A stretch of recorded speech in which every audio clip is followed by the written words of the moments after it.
Conforme a palavra do homem de Deus, e a sua carne tornou como a carne de um menino e ficou purificado. Com base neste texto bíblico, nós queremos falar aos nossos radiovintes,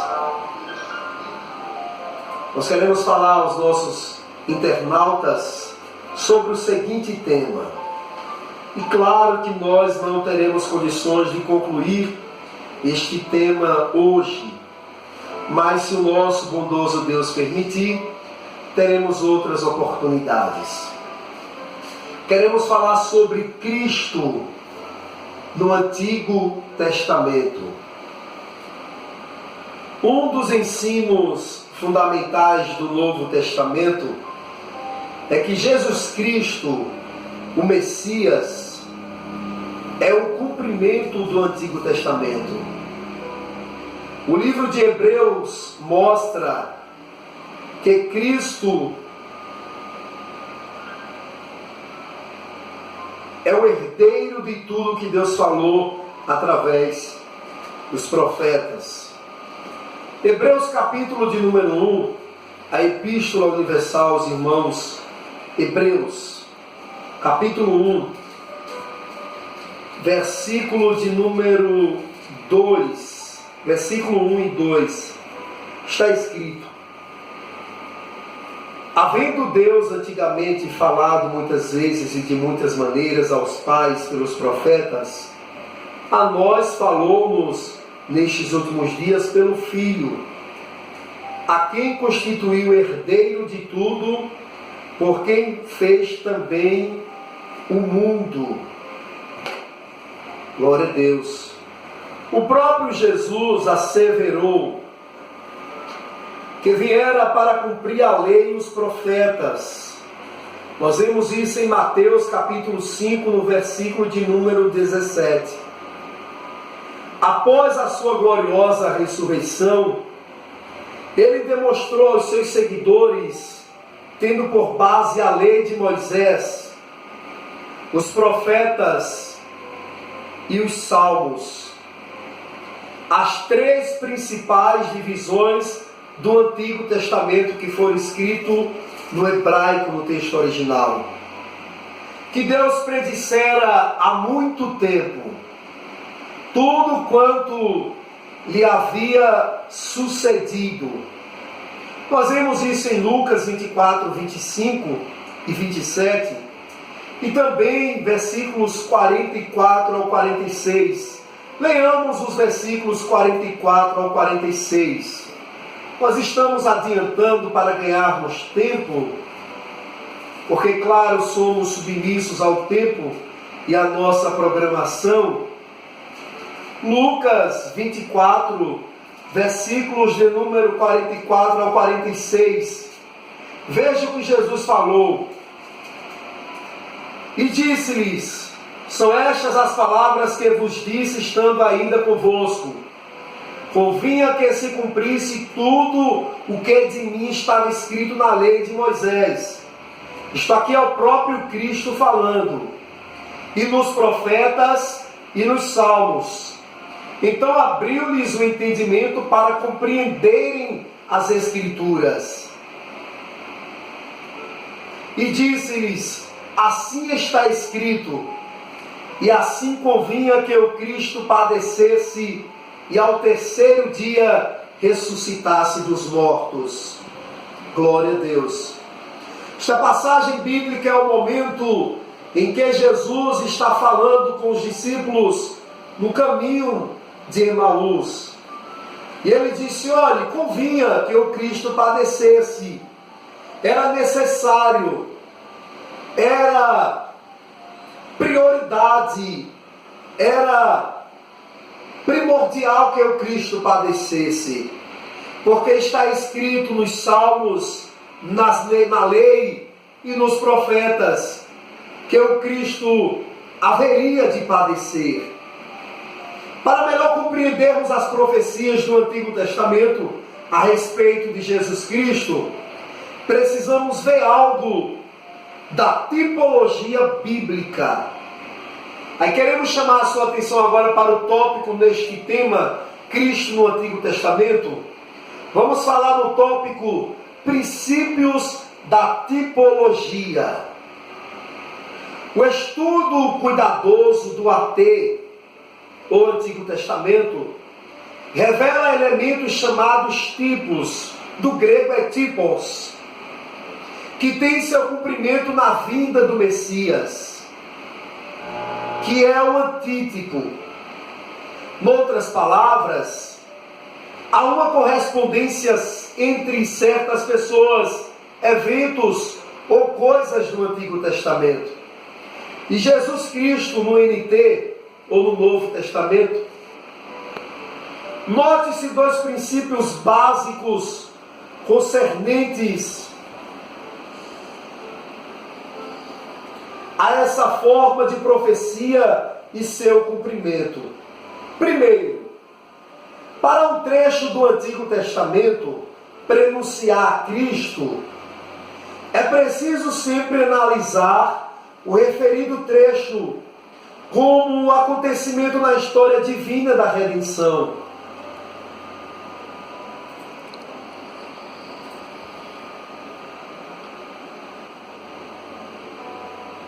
Devemos primeiramente analisar o trecho do Antigo Testamento sob o aspecto histórico, e então ver de que modo ele prenuncia a vinda de Jesus Cristo como Messias prometido.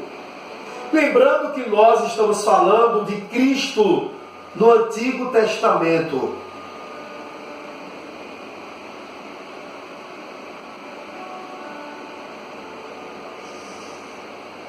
Segundo, é preciso reconhecer que o cumprimento messiânico de um trecho do Antigo Testamento está geralmente num plano espiritual mais elevado do que o evento registrado no Antigo Testamento. Na realidade, os personagens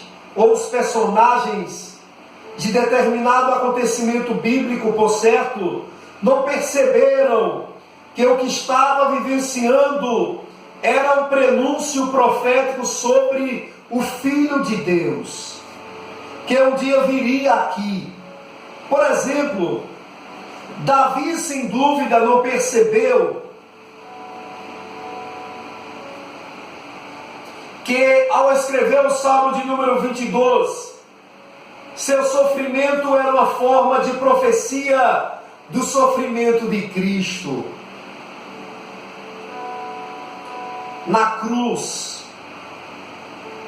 Nem os judeus expatriados, no seu pranto, teria cumprimento profético na morte de todos. Nem os judeus expatriados e chororosos, melhor dizendo, que passava pelo túmulo de Raquel em Ramá, entendiam o porquê daquilo.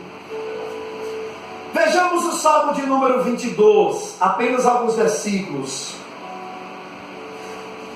Você vai compreender o que nós queremos transmitir com a ajuda de Deus esta tarde. Eu creio que o Espírito Santo fará com que você compreenda. Davi, ao escrever o Salmo de número 22, nós iremos ler apenas o verso primeiro. Ele diz: Deus meu, por que me desamparaste?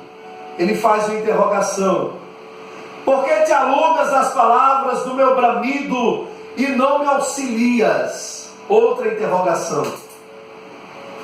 Esta expressão davídica, esta expressão do Salmo de número 22, Davi, sem sombra de dúvida, não tinha ciência de que o seu sofrimento Deus estava usando para referir-se a uma profecia messiânica. Porque no Novo Testamento, quando Jesus está no Calvário, ele brama, ele dá um grito e diz: Deus meu, por que me desamparaste? Então observe que o tipo que é Davi aqui no Antigo Testamento dá-se o cumprimento no antítipo, que é Cristo no Novo Testamento.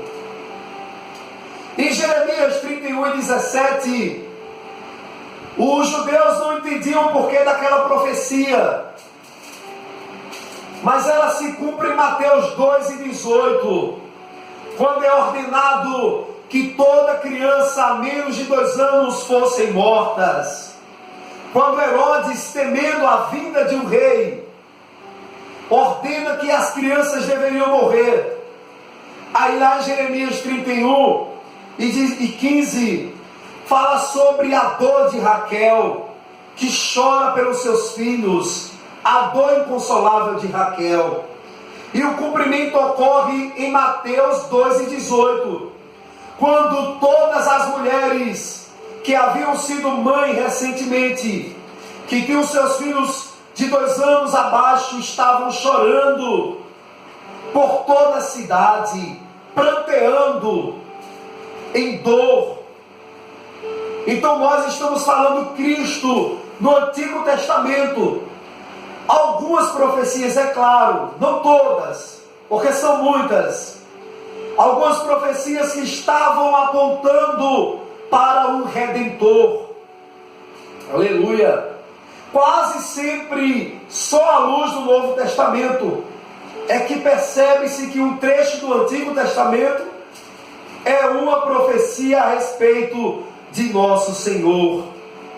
Por exemplo, em Números, capítulo de número 22, quando o Senhor manda com que o povo erga uma serpente de metal, uma serpente de bronze.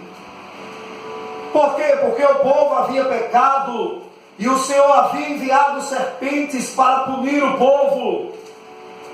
Mas agora, em número 22, quando Moisés roga ao Senhor, e Deus manda, e Deus pede, Deus ordena, aliás, que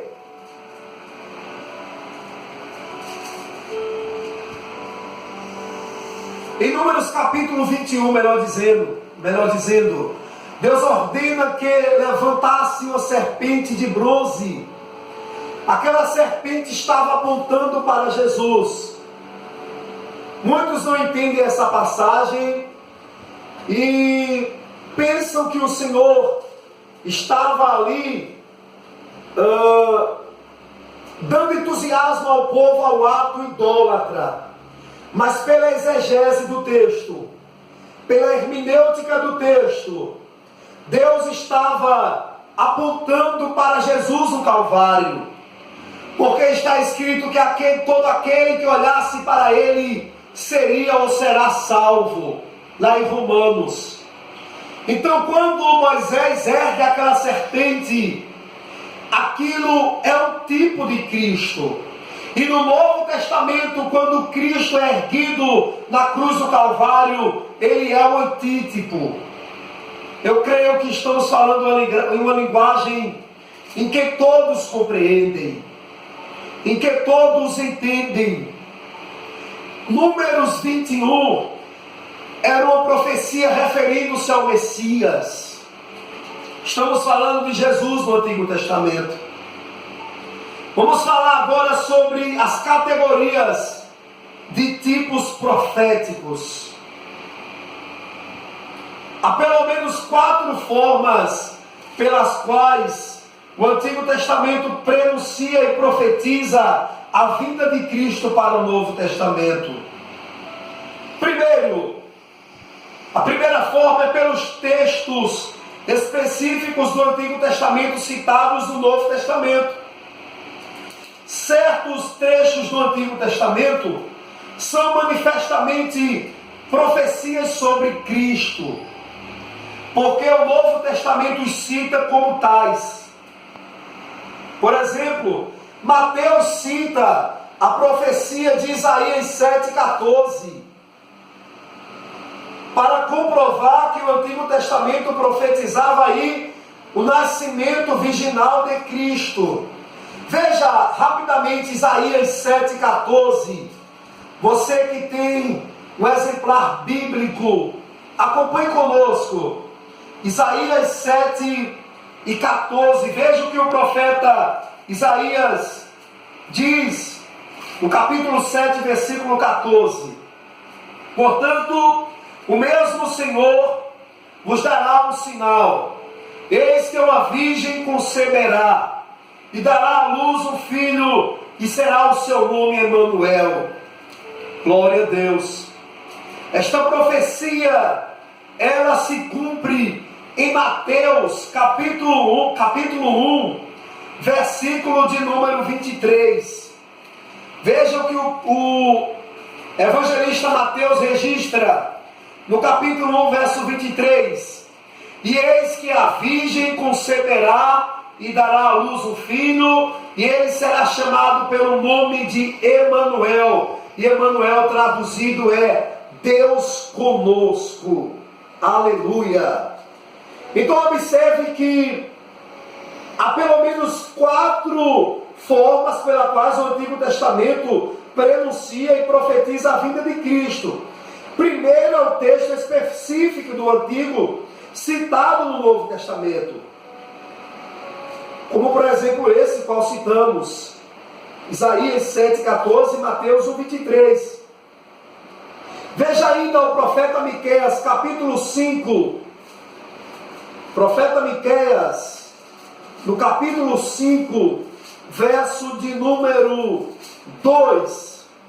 Veja o que Miqueias predisse, o que Miqueias profetizou acerca do Messias, acerca de onde ele nasceria.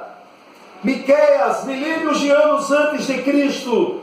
Estamos falando sobre, lembrando, Cristo no Antigo Testamento. Não é? 5:2 diz assim: E tu, Belém Efrata, posto que pequena entre milhares de Judá, de ti me sairá o que será Senhor em Israel, e cujas origens são desde os tempos antigos, desde os dias da eternidade. Miqueias, para provar que o Antigo Testamento profetizava, Miqueias, aliás, para comprovar que Jesus devia nascer em Belém. Nós vemos esse cumprimento, essas palavras sendo ditas mais uma vez em Mateus 2:6. Marcos observa aos seus leitores, em Marcos 1, versos 2 ao 3, que a vinda de João Batista como precursor de Cristo fora profetizada tanto por Isaías em Isaías 40, verso 3, quanto por Malaquias em Malaquias 3:1. Vamos ler Malaquias 3:1 para ganharmos tempo. E claro, conforme falamos, o tempo não dará tempo para que nós venhamos concluir esta reflexão. Malaquias 3:1. Veja o que o profeta disse, o último profeta do Antigo Testamento, Malaquias. Ele diz: Eis que eu envio o meu anjo, que preparará o caminho diante de mim, e de repente virá ao seu templo o Senhor, a quem vós buscais, o anjo do concerto, a quem vós desejais. Eis que vem, diz o Senhor dos exércitos. Glória a Deus. Então Marcos, ele faz referência a isto, no capítulo 1, verso 2 e 3, que Isaías profetizou, Malaquias profetizou, que João Batista viria, ou haveria de vir. Em Zacarias fora predito a entrada triunfante de Jesus em Jerusalém, no domingo que precede a Páscoa. Nós vemos isso em Zacarias 9:9. Se você quiser ler em sua casa, você pode ler. E o cumprimento acontece em Mateus 21, versos 1 ao 5, quando Jesus vai passando e a multidão proclama: Hosana, Hosana nas alturas, bendito aquele que vem em nome do Senhor, aleluia. Esse cumprimento está em Mateus 21, versos 1 ao 5. João ainda no capítulo 12, versos 14 e 15, fala sobre isso. Então, sem sombra de dúvidas, encerrando aqui porque resta-nos 8 minutos para encerrarmos a reflexão e darmos continuidade ao programa.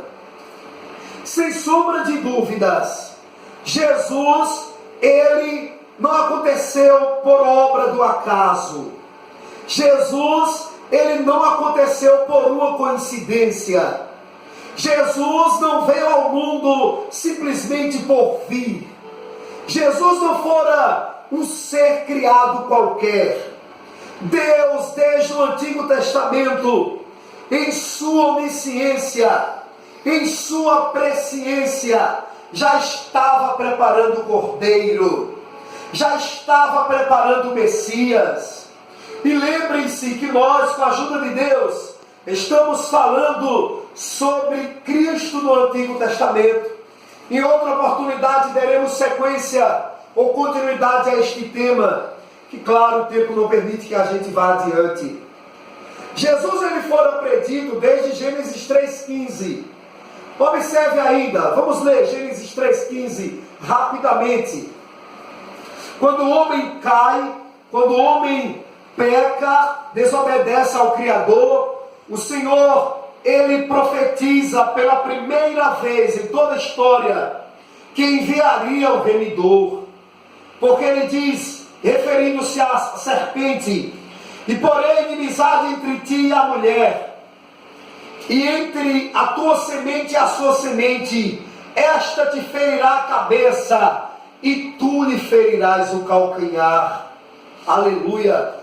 Esta profecia está apontando, quando diz assim, tu lhe ferirás o calcanhar, está apontando para Jesus quando fora para o Calvário, onde foi justamente ferido por nós. Jesus, ele não morreu em vão. Permita-me aqui abrir um parêntese rapidamente para dizer aos irmãos, às irmãs que nos acompanham já através da live e também da divulgadora, que antes de aceitar a fé em Cristo, eu não entendia o plano do Calvário. Eu não entendia o porquê de Jesus ter morrido lá. Aleluia. Mas hoje, depois que nós aceitamos a fé, depois que nós ouvimos, e Paulo em Romanos 10 e 17 diz que a fé vem pelo ouvir, e o ouvir pela palavra de Deus. Então, quando nós ouvimos e cremos, os nossos olhos foram abertos. Sabe por que foi preciso Jesus ir ao Calvário? Porque nós não tínhamos e não temos condições alguma de pagar nossas dívidas diante de Deus. Porque nunca houve justiça em nós. Paulo, escrevendo aos irmãos em Roma 13:23, ele diz que todos pecaram e agora destituídos, separados, distantes estão da glória de Deus. E observe que o pecado sempre quis distanciar o homem de Deus. Quando lá em Gênesis 3, Adão pecou, aleluia, ele se esconde de Deus. Ele, quando ouve a voz de Deus, esconde-se atrás das árvores. O pecado faz com que o homem se esconda de Deus. Isso está intrínseco na natureza humana. Mas para que o homem venha para a luz, como diz o hino, deixe as trevas e venha para a luz, é necessário crer no plano do Salvador. Porque, diz a Bíblia, o escritor aos Romanos, aos Hebreus, que entremos nós com ousadia no trono da graça. Mas para entrar com ousadia no trono da graça, é preciso nascermos de novo. É o que Jesus disse em João 3 a Nicodemos. Aleluia, glória a Deus. Então você percebe o porquê de Jesus ter vindo. Nós falamos aqui, com a ajuda de Deus, umas pequenas, umas rápidas profecias por conta do tempo, que estavam apontando para ele, profecias do Antigo Testamento. Porque a Bíblia fala acerca do nascimento de Jesus, como falamos, acerca do seu ministério, Isaías 53. A Bíblia fala acerca de sua dor, do seu sofrimento, acerca do momento em que o Pai iria, naquele momento do Calvário, porque quando Jesus estava na cruz, isto é profundo, e eu rogo que você dobre a sua atenção. Quando Jesus estava na cruz, é como que Deus estivesse virado as costas para ele. Porque quando Deus olhou para Jesus, ele viu em suas costas o pecado de toda a raça humana. Aleluia. Porque está escrito que ele tomou sobre si as nossas enfermidades, os nossos pecados levou sobre si. Então, quando Jesus, uma das maiores dores que Jesus sente no Calvário é o abandono do seu Pai. Aí ele grita: Deus meu, por que me desamparaste? Sabe por que Jesus por um momento fora desamparado no Calvário? Por minha causa, por sua causa. Por isso, Jesus sentiu a dor do abandono. Quando ele estava para concluir agora, resta-nos 2 minutos, e queremos desde já dizer para você, rádio ouvinte que quer aceitar Jesus, você internauta que ainda não é evangélico, não professa uma fé cristã, nosso WhatsApp está disponível para orarmos por você, 98677-3708. Quando Jesus estava no Gólgota, aliás, quando estava no monte, e ele convocou alguns discípulos para orar com ele, ele disse: vocês fiquem aqui, que eu vou mais adiante, porque tem oração que alguém pode ouvir, mas tem oração que é só a gente e o Pai. E quando ele vai adiante, ele sendo sabedor, a sua área humana pesando, porque Jesus fora 100% homem e 100% Deus, aí a área humana agora pesou. Aí ele diz, orando: Pai, passa de mim este cálice. Que cálice? O cálice amargo do Calvário que estava na frente, o cálice doloroso do Calvário. Aí ele, com o coração dolorido, sofrendo antecipadamente, claro, pelo seu atributo da presciência, ele sabia o quanto iria doer o Calvário, o quanto ele iria sofrer. Aí ele diz: passa de mim, Pai. Aleluia. Só que Jesus, permita-me, é um pensamento simples e humilde meu, só que eu creio que Jesus contempla a igreja lá na frente, contempla a igreja triunfante, aleluia, vencendo a perseguição de Roma, vencendo a perseguição de Nero, vencendo a perseguição dos imperadores, e até hoje indo rumo às mansões celestiais, até o século 21, ninguém teve condições de calar a boca da igreja. Aí ele contempla isso e diz: contudo, não seja feita a minha vontade, mas a tua. Aleluia, glória a Deus. Você entende que a cruz não era para mim e para você? Aliás, a cruz não era para ele, era para mim e para você.